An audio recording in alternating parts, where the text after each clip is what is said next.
এই ছবিতে দেখা যাচ্ছে একজন ব্যক্তি বুর্জ খলিফার সামনে দিয়ে হাঁটছে। এই ছবিটা দেখে এটা নির্ণয় করা সম্ভব যে লোকটির অবস্থান কোথায়, অর্থাৎ লোকটার অবস্থান দুবাইয়ে। কিন্তু ছবি দেখে এটা নির্ণয় করা সম্ভব না যে লোকটি আস্তে হাঁটছে নাকি জোরে হাঁটছে।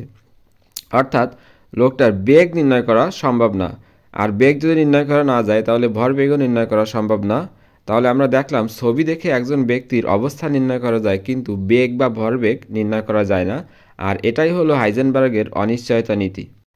আবার একটি টেবিল ফ্যান যখন প্রচণ্ড গতিতে ঘোরে তখন পাখাগুলোর অবস্থান কোনো ব্যক্তি নির্ভুলভাবে নির্ণয় করতে পারবে না। বাট টেবিল ফ্যানের বেগ কিন্তু নির্ভুলভাবে নির্ণয় করা সম্ভব, অর্থাৎ টেবিল ফ্যানটা আস্তে ঘুরতেছে নাকি জোরে ঘুরতেছে এটা কিন্তু বোঝা সম্ভব। অর্থাৎ ফ্যানের পাখাগুলোর অবস্থান নির্ভুলভাবে নির্ণয় করা না গেলেও ফ্যানের বেগ কিন্তু নির্ভুলভাবে নির্ণয় করা সম্ভব। ফ্যান যে বিদ্যুৎ শক্তির মাধ্যমে চলতেছে সেই বিদ্যুৎ শক্তি অর্থাৎ ভোল্টেজ প্রবাহ রোধ পরিমাপের মাধ্যমে ফ্যানের বেগ নির্ণয় করা সম্ভব, কিন্তু ফ্যানের পাখাগুলোর অবস্থান নির্ণয় করা সম্ভব না। আর এটাই হলো হাইজেনবার্গের অনিশ্চয়তা নীতি।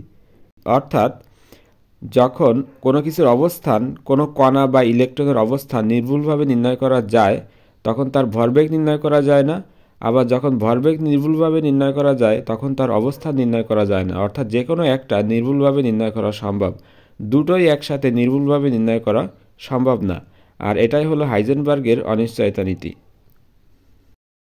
প্রথম দিকে হাইজেনবার্গের অনিশ্চয়তা নীতি ছিল এরকম: নির্দিষ্ট দিকে কোনো কণার অবস্থানের অনিশ্চয়তা ও ভরবেগের অনিশ্চয়তার গুণফল প্লাঙ্কের দুর্ভোগের সমান অথবা তার থেকে বেশি হবে, অর্থাৎ del x into del p greater than equal h. এখানে ডেল এক্স হলো অবস্থানের অনিশ্চয়তা এবং ডেল পি হলো ভরবেগের অনিশ্চয়তা এবং এইচ হলো প্লাঙ্কের ধ্রুবক।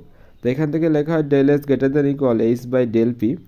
অর্থাৎ অবস্থানের অনিশ্চয়তা ভরবেগের অনিশ্চয়তা এরা হচ্ছে পরস্পর ব্যস্তানুপাতিক। অর্থাৎ অবস্থান যদি নির্ভুলভাবে নির্ণয় করা যায় ভরবেগ নির্ণয় করা সম্ভব না, আবার ভরবেগ নির্ণয় করা গেলে অবস্থান নির্ণয় করা সম্ভব না। পরবর্তীকালে সূত্রটা সংশোধন করে এভাবে লেখা হয় del x into del p greater than equal h square by two.